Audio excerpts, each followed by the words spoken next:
पंच फिर 5वां महीना में छुतकुज भव, उस जीव को पेट में भूख लगने लगता है। जीव को पेट में भूख लगने लगता है, गर्भ में बच्चे को भूख लगता है। छठ फिर जड़ा उड़ा, 6वें महीने में जरायुज की झिल्ली से लपटा हुआ माता के दाहिने कोख में वो जीव घूमने लगता है। किस महीने में?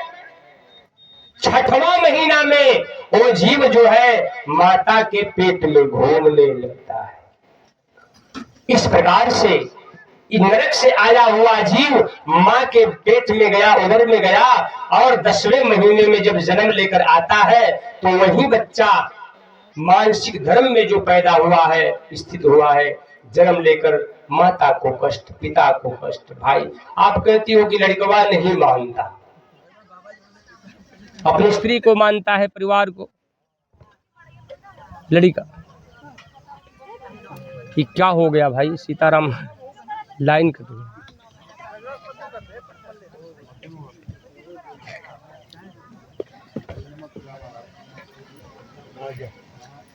देखिए आप कहते हो लड़का नहीं मानता, ऐसे नहीं करता।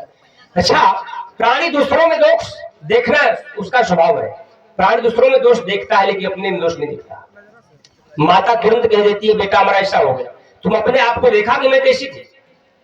जैसा बीज वैसा अंकुर। माता का जैसा खान पान होगा, जैसा व्यवहार होगा, जैसा विचार। हाँ देखो सीताराम, जैसा खाओगी अन्न वैसा बनेगा। आपके शरीर में गर्भ धारण की हो, लेकिन जानती हो क्या खाती हो? पेट में शिशु बच्चा है, खाती हो मांस,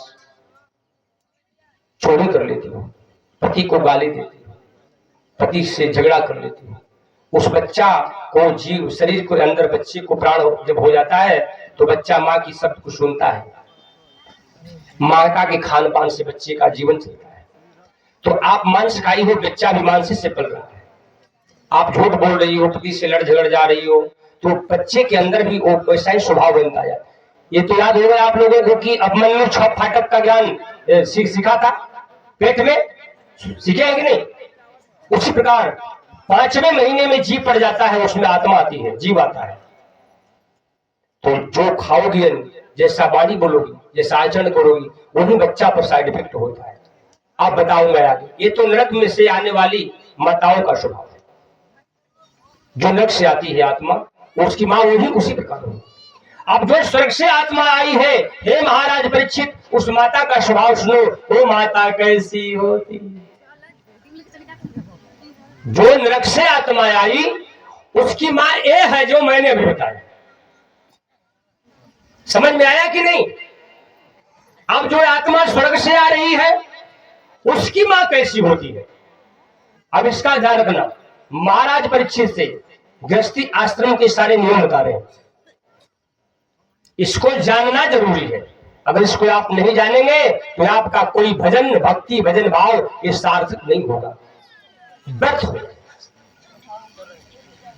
सुरक्षित पुस्तक परम गुप्त विदाम च यस्य विज्ञान मात्रेण सर्वज्ञत्व प्रजायते वच्चामि तो शरीरस्य स्वरूपम् परमार्थिकम् ब्रह्माण्ड गुण संपन्नम् योगिनां धारणांशुपदान् षष्ठ चक्र चिंतनम यस्मे यथा कुर्वन्ति योगिनः ब्रह्मरंध्रे चिदानंद रूप ध्यानम तथा स्थूलो सुचीराम श्रीमताम गेहे सुखीराम श्रीमताम गेहे जायते धार्मिकः तथा विधानम नियमम तत्र पित्रो कथयामित। प्रेम से बोली सच्चिदानंद भगवान की।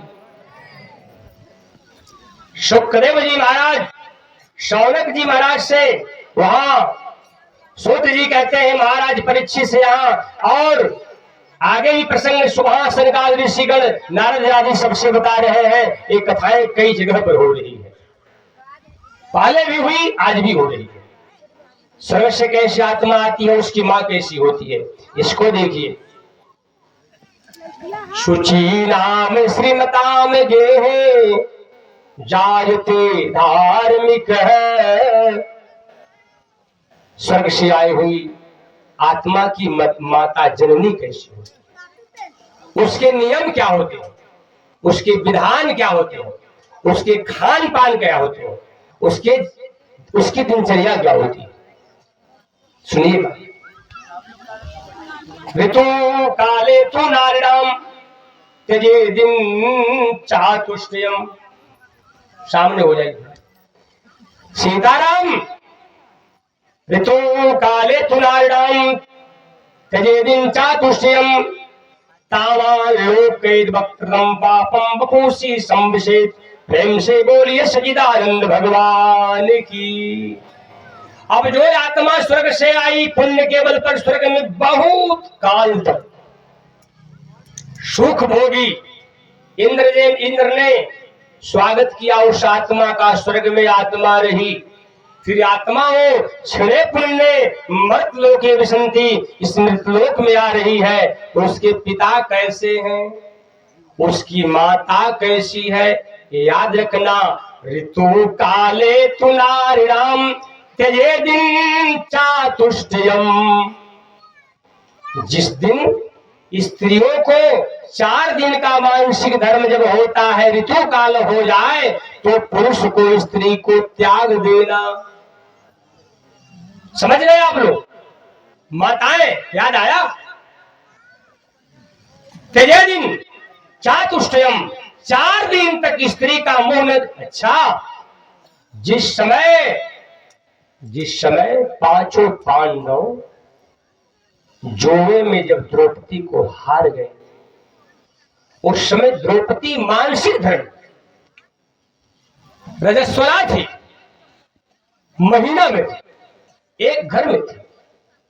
उस समय दुशासन द्रौपदी का जब केस पकड़ा तो द्रौपदी बोली, दुशासन भैया, मैं ऋतु काल में हूं, मैं पति का मुख नहीं देख सकती, मैं अपने ज्येष्ठ श्री ताज श्री भीष्म पितामह द्रोण गुरु का मुख, समाज का मुख नहीं देख सकती, मैं पुरुषों की सभा में नहीं जा सकती, मत ले जाओ। वो दुष्टात्मा नहीं माना, केस पकड़ लिया, द्रौपदी ले गया और उसी ऋतु काल में ले गया खींचकर। लेकिन आज वही द्रौपदी उस अवस्था में जब खींची गई तो सारे कौरवंशियों का काल बन गया। इसलिए आप स्त्री हो, माता हो, पुरुष का अगर उम्र बढ़ाना चाहती हो तो 4 दिन तक पुरुषों का मुख आप लोग भी न देखो। अगर घर में 2 पति पत्नी हो, अभी बेटा नहीं है, तो पति को चाहिए कि हम अपने हाथ से भोजन बना लेंगे। लेकिन न पति को जानकारी है इस बात की, न तो पत्नी को जानकारी इस बात की, दोनों मूर्ख। तो पहले जानकारी कर। 2 पति पत्नी हो तो पति अगर जानकार है तो अपने पत्नी से कह दे, प्रियतमे तुम एक घर में हो जाओ और अपने हाथ से चूल्हे में लकड़ी लगाना, खाना बनाना, भोजन बनाना और खा लेना। क्या टेंशन है, अलग सोना एक जगह। उसके बाद स्त्री को भी चाहिए, ज्ञान होना चाहिए कि हमारे पति को हमसे कलंक लग सकता है। आज की अगर बहू आ जाए, अगर ये नियम बता देंगे कि ये भाई बेटी किसी को मुंह अपना न दिखाना, एक से घर में हो जाना, तो ससुर नहीं है, मायके में सूचना गया कि लड़की को हमारे एक से रूम में बंद कर दिए, लोग मुंह नहीं देखते, तो भैया कहा लड़कियां में गलती होगा, लड़कियां का मुंह में नहीं देखे, उस ससुराल ठीक नहीं है, वो ससुराल ठीक, हमें लड़की को बंद कर दिया लोग एक घर में, खाना दाना देता है मुंह नहीं देखता। अरे भैया, वो खुद है मूर्ख आदमी मायके वाला। ये अतीत वाला ज्ञान बताता हूं, इसको आप लोग भी नहीं जानते। अगर कोई जानता है तो मोह बस कर नहीं पाता। इसलिए पुरुष को चाहिए, स्त्री को चाहिए कि अपने हाथ से पुरुष खाना बनाए, स्त्री एक घर में हो, पुरुष खाना बना करके अपनी स्त्री को थाली में खाना लगाकर अपनी पत्नी को दे दे। एक क्रम 4 दिन तक चले, 4 दिन तक उसके अंदर दोष रहता है। पति का उम्र बढ़ेगा, एक काम करोगी तो पति का उम्र बढ़ेगा, शक्ति बढ़ेगी, ज्ञान बढ़ेगा, पतन नहीं होगा। इसलिए आप सबको निभाना चाहिए। 4 दिनों तक पति से पत्नी को अलग एक रूम में रहना चाहिए। अगर बाल बच्चे घर में हैं, बेटा बेटी अगर हुए हैं, गर्भ धारण कर ली, मानसिक स्रोत आ गया, तो अपना काम अपना ड्यूटी सास को सौंप दो कि माता श्री मैं इस हालत में हूं, आ खाना थोड़ा कृपा करके परिश्रम से बना। तो माता भी समझदार, हाँ बिटिया घर में रहो, हम सारा काम है। सास के भी जानकार नहीं कि देखो ये लड़की जो हमको काम सौंप, नहीं ऐसा न करना। इसलिए 4 दिन तक स्त्री को एक घर में रहना चाहिए और अपने हाथ से पुरुष भोजन बनाए, अपने हाथ से भोजन खाए, मुंह न देखाए।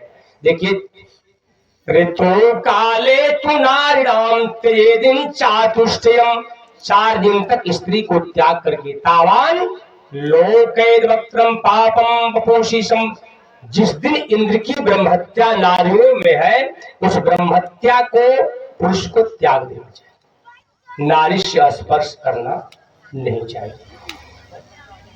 ऐसा त्याग कर 4 दिन छोड़कर आगे क्या, अस्नात्वा सचैलम सा नारी चतुर्थे यहनि शुद्धति सप्ताहात् पितृदेवानां भवे दुग्ध्या व्रतार्चते। अस्नात्वा सचैलम सा नारी, अस्नात्वा सचैलम, चतुर्थे हनि शुद्धति, चौथा दिन जब कपड़े को साथ में लेकर और जल के स्रोत पर जाए, जहां नदी हो या तालाब हो या घर में कोई टंकी समरसेबुल चापाकल आदि हो, कपड़े के साथ नारी को स्नान कर लेना चाहिए। स्नात्वा सचैलम सा नारी चतुर्थे हनि शुद्धति सप्ताहात् पितृदेवानाम, 7वें दिन अपने घर में पितरों का पूजा करने के योग्य होगी। किस दिन? 7वां दिन। ये नहीं कि 4 दिन स्नान कर, 4 दिन स्नान कर दिया तो देवता का पूजा करें, आप पितर का पूजा करें, नहीं, ऐसा नहीं। सप्ताहात् पितृदेवानाम, 7वां दिन जब आ जाए तब स्त्री को देवासियों के मंदिर में जाना चाहिए, अपने पितरों का पूजा, घर में देवी देवता की पूजा, सास ससुर का पूजा, गोड़ आदि सेवा सुरसुआ, तब 7वां दिन करना चाहिए। याद हुआ? स्वर्ग से आई हुई आत्माओं की ओमा होती है। अभी आगे चल 7वें दिन पूजा करने के लायक बनेगी। आप लोग इसका पालन नहीं करती हो, जैसे तैसे शिव मंदिर में जाती हो, हनुमान जी के मंदिर में जाती हो, गंगा मैया में स्नान कर लेती हो, सब गड़बड़, कुछ नहीं मिलेगा, कुछ नहीं मिलेगा। नियम जानो, उसके सप्ताह मध्य गर्भसा भुवन मलिनाशय व्यासय संभवन्त्यत्र पुत्र तुष्ठा मध्यकः युग्माशु पुत्रा जायन्ते स्त्रियो अयुग्मासु रात्रिषु। देखिए स्त्रियों अयुग्मासु, इसका मतलब आगे क्या गोस्वामी जी तुलसीदास जी इस बात को बताए, सुखदेव जी भी हम बता रहे हैं, बड़े बड़े संत महात्मा भी बताते हैं कि सप्ताह मध्य गर्भ, 7वां दिन जो गर्भ आपके पेट में अगर पति से आप मिल जाओगी, जो 7वें दिन गर्भ आपके पेट में होगा मलिना से, सप्ताह मध्य यो गर्भ सागविंद मलिनाशय, 7वां दिन अगर पति से मुलाकात हुआ, अगर जो गर्भ पेट में रहेगा वो गर्भ जानते हैं मलिनाशय हो जाए। वो बच्चा जब जन्म लेगा तो ये बेटा ऐसे करेगा, कब इधर ताकेगा ऐसे तो तकते रहेगा, सीताराम वो मलिन चित्त वाला होगा, कम बुद्धि वाला होगा। सप्ताह मध्य यो गर्भ, 7वें दिन जब माता गर्भ धारण करेगी वो बच्चा मलिनाशय होगा, बुद्धि नहीं रहेगी उसके पास। सप्ताह मध्य यो गर्भ सा भवन मलिनाशय प्रयास्य संभवंत पुत्र तुष्ठा मध्यक। और 8वां दिन मां जब गर्भ धारण करेगी उस दिन निश्चित ही पुत्र होगा। क्या होगा? क्या होगा? पुत्र होगा। पुत्री नहीं होगी। नहीं जानती हो उससे सिस्टम को। लोग कहते कागल लड़की और नहीं लड़का नहीं होता। अरे सिस्टम में तुम नहीं जानोगे तो भगवान क्या करे। भगवान बोले पहले सिस्टम तो जानो। गाड़ी चलाने का ड्राइवर सिस्टम जानता है। 8वां दिन जो माता गर्भ धारण करेगी निश्चित ही पुत्र तुष्ठा मध्य का। 8वां दिन निश्चित ही पुत्र होगा, पुत्री नहीं। युग्माशो पुत्रा जायन्ते स्त्रियों अयुग्मासुरातिषु तस्माद् पूर्वसप्तक। अर्थात स्त्री को चाहिए कि इन सभी बातों का ख्याल रखना चाहिए। युग्माशु पुत्रा जायन्ते और स्त्रियों अयुग्माशु रात्रिषु। मध्यकालीन रात्रि में अगर स्त्री पुरुष से मिलेगी, जो स्त्री और पुरुष 12 बजे रात को अगर अपने आपस में मिलते हैं, युग्माशु। युग्म का मतलब होता है समकाल रात्रि में। 12 बजे रात में अगर पुरुष स्त्री से अपने मिले, उस समय जो गर्भ होगा तो उस समय निश्चित ही पुत्र होगा। युग्माशु पुत्रा जायन्ते। युग्माशु 12 बजे रात को जो लड़का जन्म लेगा निश्चित ही पुत्र होगा। स्त्रियों और युग्माशु 1 बजे जो बच्चा पेट में रह गया, मां के कोख में रह गया, 1 बज रहा है, 2 बज रहा है, 3 बज रहा है, जो मां के पेट में अगर बच्चा होगा स्त्रियों कन्या होगी। कन्या होगी। पता है आप लोगों कुछ पता नहीं। 12 बजे रात को संबंध पुरुष से होगा तो पुत्र होगा, और 1 बजे 2 बजे अगर संबंध माता पिता का होगा उस समय कन्या हो जाएगी। एक बात और बताता हूं, पुरुष के बीज अधिक से पुत्र होता है और रज की अधिकता से स्त्री। बीज की अधिकता से पुत्र होता है। पुरुष का वीर्य अगर अधिक हो तो लड़का होगा। अगर स्त्री का रज मतलब खून ये ज्यादा अगर हो गया तो लड़की होगी। बीज अधिक होने से पुत्र होगा और रज अधिक होने से कन्या होगी, और दोनों का बराबर हो जाने से नपुंसक हो जाए, हिजड़ा हो जाए, छक्का बन जाए। छक्का भी तो मां जन्म बच्चा पैदा करती होती है कि नहीं? आप नहीं जानते हो छक्का कैसे जन्म लेता है। अब 100 ग्राम पुरुष का वीर्य है और 100 ग्राम स्त्री के खून है। 100 ग्राम वीर्य है और 100 ग्राम खून है तो लड़का होगा, है नपुंसक हो जाएगा। बराबर बराबर है, इसका कोई उत्तर नहीं है। 100 ग्राम वीर्य है, 100 ग्राम खून है, ये बराबर बराबर, कोई पल्ला भारी। इसीलिए न तो स्त्री है और न तो पुरुष है, इसलिए वो छक्का हो गया। समझ में आया? इस प्रकार हे महाराज परीक्षित, गृहस्थ आश्रम में रहने वाले पुरुष और स्त्री को इन सारी बातों को जानना चाहिए।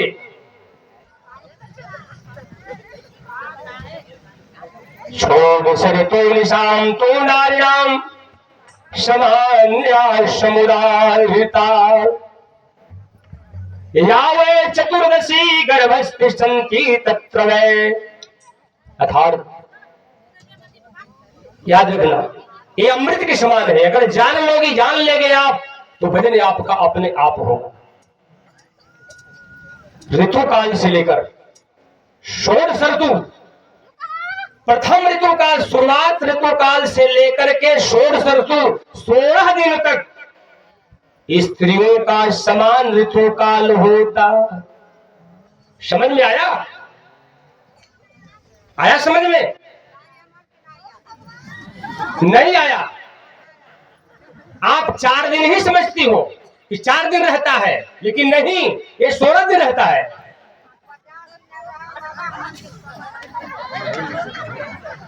षोडश ऋतु शाम 16 दिन तक ऋतु काल होता है नारियों का।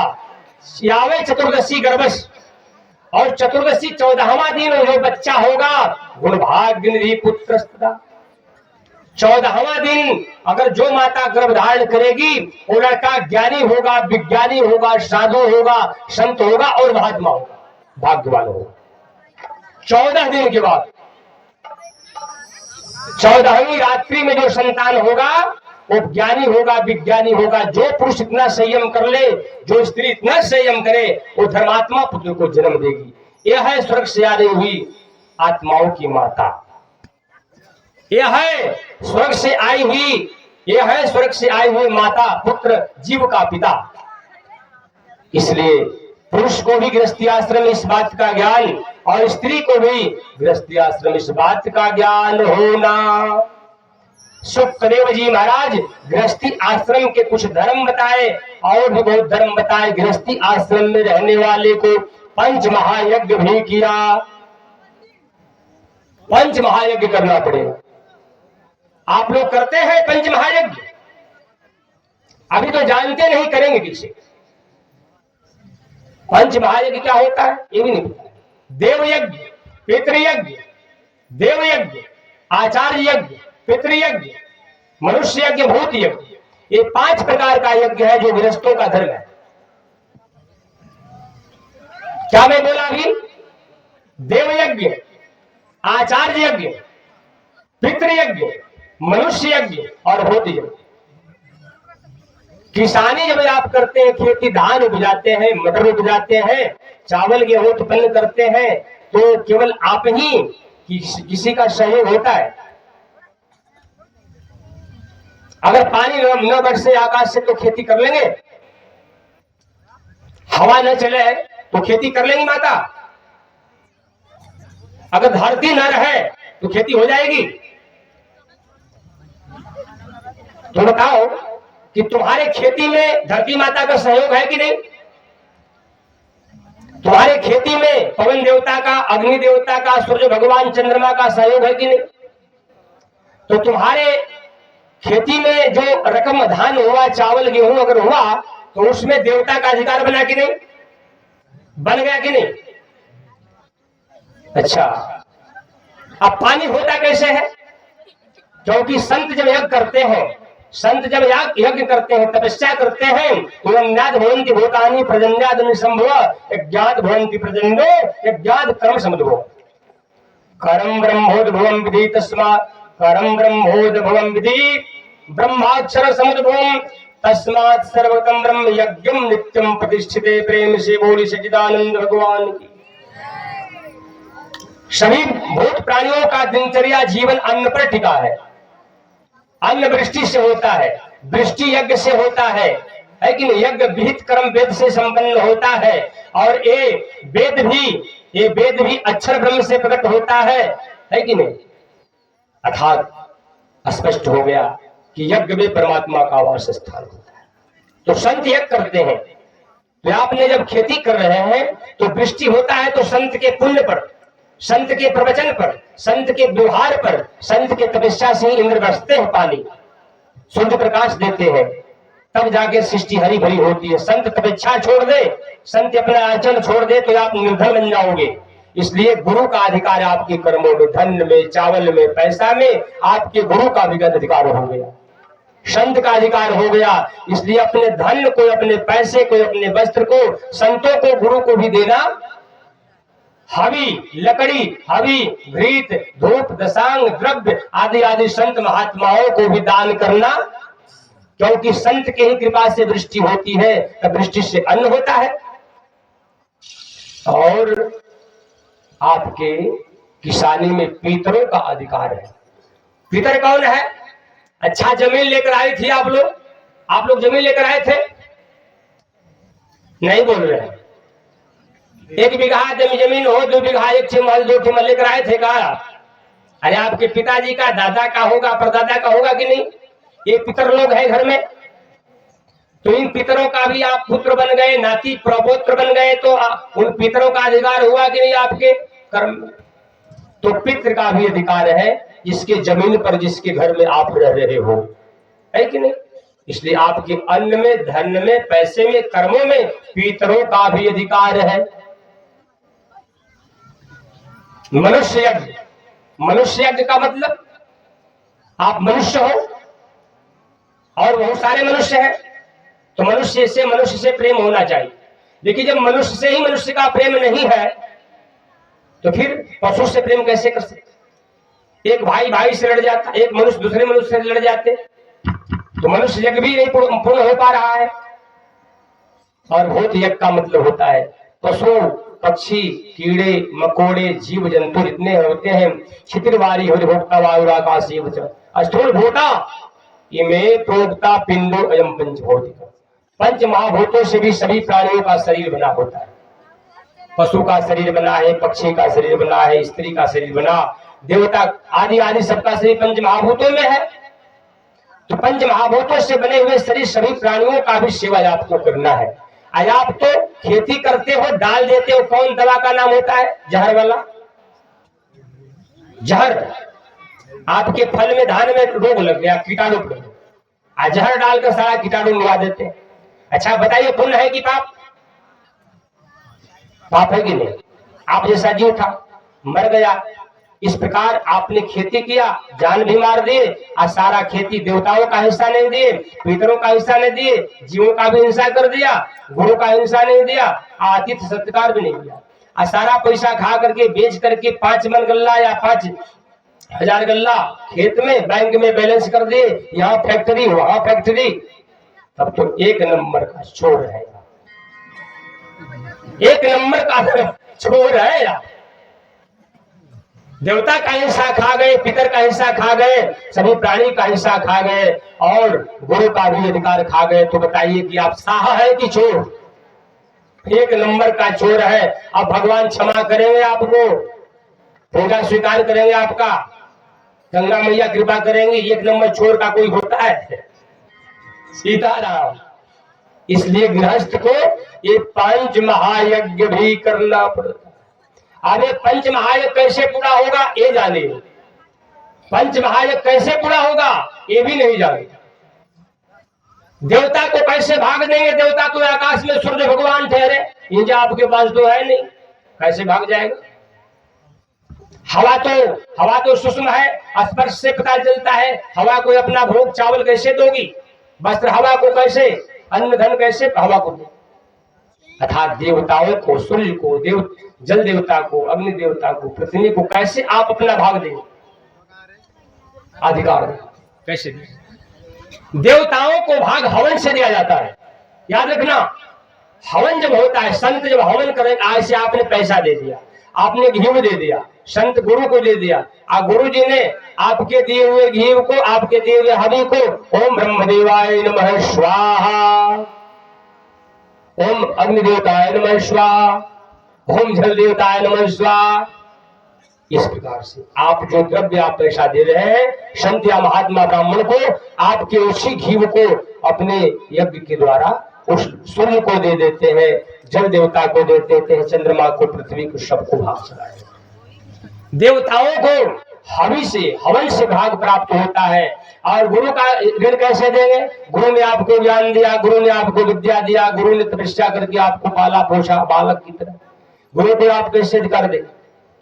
सत्य शास्त्र के अध्ययन से। वेद पढ़ोगे तो गुरु का ऋण पूरा हो जाएगा, कथा सुनेंगे तो गुरु का ऋण पूरा हो जाएगा। सत्य शास्त्र के अध्ययन से, गुरु का और गुरु के बताए हुए मार्ग पर चलने से, गुरु के बताए हुए मार्ग पर चलने से, और वेद पुराण शास्त्र का पठन पाठन करके उस पर चलने से अब गुरु का ऋण प्राप्त हो, गुरु को भाग प्राप्त हो। लेकिन आप लोग न कथा सुनते हैं, न वेद पढ़ते हैं, और न वेद पर चलने का साहस, न आप हवन करते हैं, यज्ञ वो भी त्रुटि हो गई, और न गुरु के मार्ग पर आप चलते हैं, ये भी त्रुटि हो गई। अब पितृयज्ञ कैसे पूर्ण होगा? श्राद्ध तर्पण से। अपने घरों में श्राद्ध तर्पण जब पितरों को देंगे, श्राद्ध तर्पण साल में एक बार आता है, श्राद्ध तर्पण होता है कि नहीं घरों में? श्राद्ध तर्पण जब करेंगे तो पितरों को भाग चला। लेकिन श्राद्ध तर्पण तो आप कर नहीं सकते, क्यों नहीं कर सकते? यज्ञो पवित्रम परमं पुनीतम यत् सहजं प्रजापतिर यत् सहजं पुरुषात् आयुषमग्रम प्रतिमुंच शुभ्रम यज्ञो पवित्रम बलमस्तुतेद। यज्ञोपवित संस्कार बिना एद्वी जाति पादोदकम सुरातुल्य पिंड दाने पितुर्मुखे। पादोदकम सुरातुल्य कर्पटम तुलसीदलम कागविष्टा समन्तस्य पिंडदाने पितुर्मुखे गोमांसम भोजनम तस्य जलम शोकर रक्तवतः प्रेम से बोलिए सच्चिदानंद भगवान। आप श्राद्ध तड़पड़ भी नहीं करते, आप तो यज्ञों को धारण किए नहीं, गुरु के शरण में आप हैं नहीं, यज्ञोपवीत नहीं किए और पिताजी को पिंड देने चल दिए। ऐसा गलती नहीं, आपने यज्ञोपवीत नहीं पहना, गुरु के शरण में आप नहीं रहते हैं, संस्कार नहीं हुआ, आप पिताजी को पिंड दान देने चल दिए। इसका परिणाम सुनिए, इसका दंड क्या मिलता है। यज्ञोपवीत संस्कार बिना एद्वी जात, यज्ञोपवीत संस्कार से रहित द्विज का दिया हुआ हाथ का, यज्ञोपवीत संस्कार बिना एद्वी जातीय पादोदकम सुरातुल्य, उसके हाथ का दिया हुआ पादोदकम, पाद ओदक मतलब जल, मतलब चना अमृत, पादोदकम सुरातुल्य शराब की समान। यज्ञोपवीत से आपका संस्कार नहीं हुआ, आज आप जो है किसी को चना अमृत पिला रहे हो। भैया यज्ञ बल हमरे घरे, आज चना अमृत ले लो, आपका संस्कार नहीं हुआ, गुरु आपके पास सही नहीं है। यज्ञोपवीत संस्कार बिना एद्वी जाति पादोदकम सुरा, शराब शराब की समान। पादोदकम सुरा, चनामृत शराब हो जाएगा आपका। पादोदकम सुरातुल करपटम तुलसी दलम, तुलसी पत्ता किसी को दोगे कि भैया भगवान का भोग है, तो करपटम करपट के समान हो जाए। काग विष्टा समंतस पिंड दाने पितुर्मुखे, और उसके हाथ का दिया हुआ पिंड काग विष्टा, कौवा के गंदगी, कौवा के मल के गंदगी के समान हो जाएगा। यज्ञोपवीत संस्कार न स्त्री का न पुरुष का हुआ, पत्नी के साथ जीवन बिताते, अब बाबा पिताजी को आप परदादा को पिंडदान देने चल दिए, तो उसका दिया हुआ पिंडदान कौवा के वृष्टा के समान हो जाए। इसलिए मैंने कहा कि आप पिंडदान भी नहीं दे सकते, सब आपका पैसा बेकार, आपका समय बेकार, आपका वस्त्र दान पुण्य सब बेकार हो जाएगा। पहले यज्ञोपवीत संस्कार करा लो। यज्ञोपवीत संस्कार बिना एद्वी जाति पादकम सुरातुल्य कर्पटम तुलसीदलम कागविष्ठा समन्तस्य पिंडदाने पितुर्मुखे गोमांसम भोजनम तस्। अपने दरवाजे पर यज्ञोपवीत संस्कार आपका नहीं हुआ, आया तिथि को भोजन कराते, भैया भोजन कर लो, ब्राह्मण देवता भोजन कर लो, लोगों को भोजन कराते हो, जानते हो क्या हो? गोमांसम, गोमांसम आपके दिया हुआ, आपके हाथ का दिया हुआ भोजन गौ को खाने के बराबर है। गोमांसम भोजनम तस् जलम सोकर रखते, सोकर आप किसी को पानी, किसी पानी पिलाओ भैया, आप पानी पिला के, पानी पिलाना पाप नहीं हो, पानी पिलाना पाप है? पानी पिलाना पुण्य है कि पाप? पुण्य है, तो पाप भी होगा। आपका संस्कार नहीं हुआ, किसी को पानी पिला दे, गौ सुअर का रक्त पिला देगा, किसी को पानी पिलाना ही पाप हो जाएगा।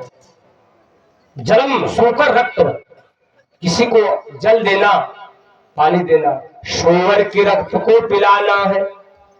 ऐसा जान करके पहले आप सबको चाहिए कि गुरु बना लो।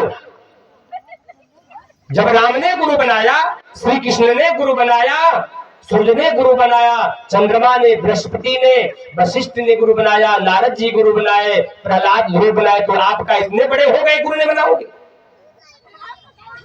इतने महान हो गए क्या? भगवान ने अंधे हैं न बहरे, भगवान उसी को मिलेंगे जो भगवान की मर्यादाओं का पालन करे, भगवान उसी को मिलेंगे जो भगवान की पद चिन्हों पर चले। भगवान ने सृष्टि बनाया, सृष्टि में वेद को बनाया, वेद में नियम बनाया, और नियम उसमें यज्ञ डाल दिए, नियम डाल दिए। अब आप पशु नहीं, आप तो मानव है, गुरु से शिक्षा लो और इस वेद की मर्यादा का पालन करो। अरे कुत्ता अगर शिव के मंदिर में पेशाब कर दे, उसको दोष नहीं लगेगा। कुत्ता मांस खाए, उस कुत्ते को दोष नहीं लगेगा, क्योंकि आप तो कुत्ता नहीं हो, कुत्ता हो, वो तो खुदे दंड भोग रहा है। कुत्ता तो खुद तिर्यक जोनी में असुरिया नाम ते लोकान दिन तमसा बता कांश से प्रेतान में गच्छति, एक ही चात मनोदरा, जो कुत्ता बन गया, सूअर बन गया, बाघ बन गया, कौवा बन गया, वो तो खुदे अपना दंड नरक जोनी, तिर्यक जोनी में जाकर भोग रहा है, अब दूसरा भोगेगा का? आप कुत्ता भी नहीं, बिल्ली भी नहीं, कौवे भी नहीं, गिद्धबाघ भी नहीं हो, आप तो मानव हो, और मानव होकर शराब पियोगे, मांस खाओगे, तो भगवान आपको कोई क्षमा नहीं करेगा। कितने लोग ये कहते हैं कि महात्मा जी, अरे गिद्धो तर गया, अरे भैया गिद्ध तर गया, वो तो गिद्ध का काम है मांस खाना, लेकिन आप तो गिद्ध नहीं हो। गिद्ध का स्वभाव है मांस खाना, उसकी प्रकृति है मांस खाना, लेकिन गिद्ध होने के बाद भी दूसरे की जान बचाने के लिए अपना जीवन समर्पित कर दिया है। आप मानव होकर के इतने बड़े स्वार्थी कि अपने धन अपने पास रखते हो, अपना मन धन अपने पास रखते हो, किसी का भला नहीं करते, और गिद्ध की तुलना आपने कर दिया। आप गिद्ध नहीं, आप तो मानव थे। इसलिए मानव को चाहिए कि अपने कर्तव्य कर्म का पालन करे, गृहस्थी आश्रम में मांस का सेवन न करे। एक बात बताऊं, मांस खाने वाला व्यक्ति का जन्म कैसे होता है? क्या जन्म होगा उसका? खरोष्ट महिषीणाम ब्रह्मा योनि मृक्षति वृक्षवान श्रृंगलानाम सुरापायान्ति योनिषु कृमि कीट पतंगत्वम स्वर अस्थायी समाप्नुयात् तृणगुणमलता च वा तृणगुणमलता वा च क्रमनाशो विद्यते प्रेम शिवो सच्चिदानंद भगवान की। खरष्ट महिषीणाम च ब्रह्मा योनि मृक्षति, ब्राह्मण का जो वध कर देता है, खर मैंने गधा, खरुष्ट महिषीणाम, महिष मैंने भैंसा, खरुष्ट महिषीणाम च ब्रह्मा योनि मृक्षति, ब्राह्मण का वध करने वाला व्यक्ति गधा और भैंसे के रूप में परिणित हो जाता है। वृक्ष श्वान श्रृंगला नाम, सुरापा शराब पीने वाला, कितने लोग होंगे? अब तो कथा पर बैठा हूं, भगवान की बाणी है, लेकिन शराब पीने वाला भैया लोग नाराज मत होना। मैं आपके देखिए, निंदक नियरे राखिए आंगन कुटी छवाए, बिन साबुन पानी बिना निर्मल करे स्वभाव। प्रेम से बोल सच्चिदानंद भगवान। विभीषण जी ने रावण से क्या कहे? देहुनाथ रघु, देहुनाथ प्रभु कहूं मैं देहु। रावण से विभीषण जी बोले, भैया दूसरे की स्त्री को अपने घर में रखना नहीं चाहिए, दे दो। रावण ने बात माना, प्रणाम का हूं। बात विभीषण संत का बात नहीं माना, सर्वनाश हो गया। आज मैं इस मंच पर से भगवान का दूत समझिए, भगवान का सेवक समझिए। संत जो होते भगवान का दूत होते हैं, साधु भगवान के पार्षद होते हैं। वो सत्य बोलेंगे, सत्य कड़वा होता है, लेकिन उसी में आपका कल्याण है। सत्य को जो सहन कर लेता है, जो कड़वे सत्य को सहन करता, वही साधु है और उसी का भला होता। विभीषण ने कड़वा सत्य बोले, भैया किसी की स्त्री को अपने घर में रखना नहीं चाहिए। राम की स्त्री को राम को लौटा दो, काल को निमंत्रण न दो। विभीषण की बात, संत की बात रावण नहीं माना, सर्वनाश हो गया। आज मैं भी यहां से कहता हूं, शराब न पियो, मांस न खाओ। अरे मानना न मानना आपका काम है। अरे विभीषण का तो कुछ नहीं बिगड़ा, लेकिन रावण का,